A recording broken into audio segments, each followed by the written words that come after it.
This is not a review. Feature Focus is a series based on a specific feature or set of features in a game that I like, how those features work, and what makes them special. Today, XCom 2 War for the Chosen and Emergent storytelling. XCom 2 is a top-down turn-based tactical game, and it's got a storyline that it tells well enough through cutscenes, combat missions, timed events, and NPC dialogue, much as you'd expect. In fact, where it comes to story, I quite enjoyed my time with the game because it is rare these days to have a title that can be as punishing and unrelenting as XCOM is, assuming you play on Ironman even if you don't go for the higher difficulty options. Ironman, the system that prevents multiple save slots so that you can't revert when a character dies on a mission, is in my opinion the core of the experience and contributes immensely to the topic I want to talk about today. When someone says emergent gameplay or emergent storytelling, what do they mean? Well, if you think about a game like Fallout, there are ways you can approach certain situations that the devs may not have directly intended, but the systems in the game allow you to tell your own story through gameplay. For example, you get a random patrol of Brotherhood of Steel soldiers who will attack hostile raiders. A player who wants a nice and shiny set of power armor early could arrange for something of an ambush by pulling raiders in. You don't get a negative reputation with the Brotherhood of Steel if the soldiers die, and you can position yourself as a bit of an opportunist from a role-playing perspective. What does that have to do with XCOM 2? Well, let me tell you a quick story. I embarked on a mission in XCOM to rescue Prattle Mox, a story NPC who'd been captured by the Advent, the evil aliens in the game. I had a crew of 3 soldiers sneaking into the Advent facility under the cover of dark, avoiding the enemy soldiers. We moved into the facility and found the cell our comrade was being held in. Took an extra turn to get properly situated in the room because we knew that the moment we tried to hack the door on the cell, the bottom was going to fall out of the whole scenario with alarms and bullets flying. Our squad lead hits the cell door and the facility goes into high alert immediately with an enemy transport prepping to drop soldiers to the south. Our extraction point was northwest, and that meant the south door was no longer open to us. So the Grenadier, a heavy ordnance soldier, says, "I got this," and blows a hole in the west wall. At this point, remember, we're carrying an unconscious NPC and have a sniper, not the best choice for close quarters, and a Grenadier who just opened the wall of the facility up with a grenade.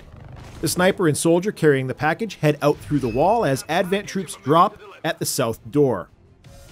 The next couple of turns are a bit of a blur as bullets and flame starts to fly around the west side of the building. The soldier carrying the unconscious NPC makes it safely to the extraction point and gets out. The sniper sets up near the extraction point to provide cover fire to her squad mate. In fact, these 2 soldiers, the sniper and the Grenadier, are bonded. A nifty feature in the game where squad mates who go on frequent missions together can get bonuses in combat by fighting together. Now remember, I didn't plan this. This is just how it played out. The Grenadier gets hit, loses about half his hit points. It's not looking good because there are 3 Advent soldiers and he can't make it to the extraction in the next single turn. The sniper is standing right on the extraction point by now. The logical move here is to pull her out because 1 sniper and a half-dead Grenadier are not going to win this fight. Chances are he's dying next turn, and she could too if I'm not careful. But I figured, let's play this out. They're bonded soldiers. She's not going to leave him behind, especially on a mission that the whole point was to rescue someone. The sniper takes out one of the Advent soldiers, and our Grenadier makes a break for the extraction point. He's literally a few squares away from safety, and he gets hit again by the Advent forces, going down with 1 hit point remaining, and now he's unconscious and bleeding out. The second Advent attacks our sniper with a sword, but somehow misses. It's the squad's turn, and like something out of a goddamn movie, because picking up a body doesn't cost an action or end a turn in XCOM, and extraction can be done as a last move, the sniper, flanked on both sides by Advent forces, can take a few steps to her bonded squad mate, pick him up, drag him to the extraction point, and get both of them out of there.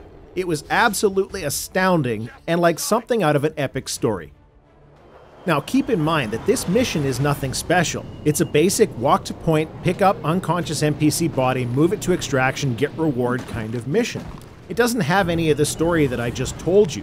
Nothing that happened to my squad during that mission was in any way predicted by the developers. However, the systems they put into the game are what made it all very memorable.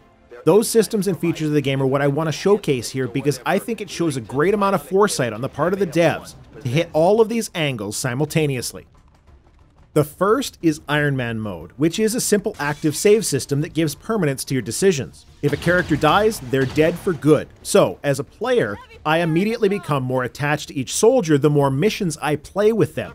It's actually interesting from a psychological perspective because I'll frequently change how I play by treating new rookie characters as much more expendable in battles because I'm not attached to them yet. They don't have a nickname or any customizations or anything like that. The character customizations are rather clearly on the same list of features that enable this kind of emergent storytelling. You can change physical attributes like face and gender, color of armor, hair, color of weapons, and loadouts, of course. But you can also customize the character from a personality standpoint, their name, where they're from, their voice, and even what kind of attitude the character has, which physically changes what animations they draw from. It's worth mentioning that both Iron Man and character customizations are included in the base XCom 2 game itself. They're great systems which contribute to character attachment. And in XCom, it's that character attachment which gives rise to almost all emergent storytelling. After a soldier is leveled up a few times though, they also unlock a nickname as well. By making a player more concerned for the lives of certain characters over others, there are all kinds of interesting scenarios that can play out which are not scripted events in any respect. But there are more to these systems that were added in the War for the Chosen expansion, which led to that story that I told you happening, and I think it's worth significant praise. Those include the bonding and memorialized systems. The memorialized system is based on the concept of in-game screenshots. At the end of any mission, you have the opportunity to take a squad picture. This picture can be a victory or a failure. It can be the whole squad, a single soldier who did really well, or perhaps a soldier who lost their life. You get to choose whatever you want the picture to look like, down to the font type of a text overlay. These posters can then show up in the game world, and you'll notice them occasionally on future missions as propaganda posters for the Resistance. Bonding is a relatively simple concept that has been tied to a new semi-hidden progression system. Soldiers who frequently go on missions together can develop a bond, and they can only have one bond at any one time. This can be through normal combat missions or the covert action missions done through the Resistance Ring. Each soldier can have only one bond, and the more that they interact with each other, the higher level that bond becomes.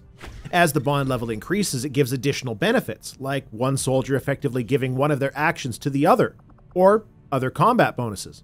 However, it comes with drawbacks as well. If your bonded soldiers are in a firefight and one of them dies, the other is very likely to suffer greatly as a result, through a new mental illness or simply going berserk in the mission and making less than optimal choices. All of these systems working in tandem leverage the tendency for a player to get attached to the characters even though there is no heavy scripted emotional storyline that actually involves most of your characters individually. It's a totally different way for a game to give you that character attachment, and it works incredibly well. What we're left with is a game where great moments can become XCOM propaganda, and terrible moments can be captured and dead soldiers memorialized, keeping those memories available in-game after they happened. Character bonds create semi-organic teams within the game, providing both an in-game combat bonus and also furthering player attachment, and when you play the game on Iron Man, regardless of difficulty, it gives the tactical decisions you make in battle immense weight. It'll often even affect which missions you choose to do or choose to ignore because you may only have one half of a good team ready to go. As much as I like seeing attempts at emergent storytelling in games like those from Bethesda, I find that the vast majority of it feels shallow because the systems in place just don't seem to gel together. XCOM 2, on the other hand, absolutely nails emergent storytelling precisely by getting out of the way and not trying to force it. They included a bunch of totally optional systems which you can engage with to whatever degree you wish, and the combination of those systems creates such a high possibility of player and character attachment, along with the heavy weight of decisions that emergent stories will simply happen in missions without any further interference from the developers. It's a great game, made even better by the bonding and memorializing systems added in the War for the Chosen expansion. I don't think I've experienced a better game for emergent storytelling, and frankly, that's an awesome thing to be able to say, because it's so good. Feature Focus is a series designed to replace my more traditional game reviews. I found that it fits my analytical nature a bit better than a traditional review, and I would love feedback on the series just in the comments. Feel free to suggest future videos on games with incredibly designed features, or just comment on the topical game in the video. I love engaging in discussion on games like this. My content is always free to access and will always be, but as I've mentioned in the past, YouTube just isn't the greatest place to earn a living these days with the adpocalypse demonetization issues and content ID problems. I want to be able to do this full time, to push out a ton more content, but in order to do that, I need the support of gamers, whether through Patreon, Twitch, or just watching and sharing this content around. My name is Tarmack. Thank you very much for watching.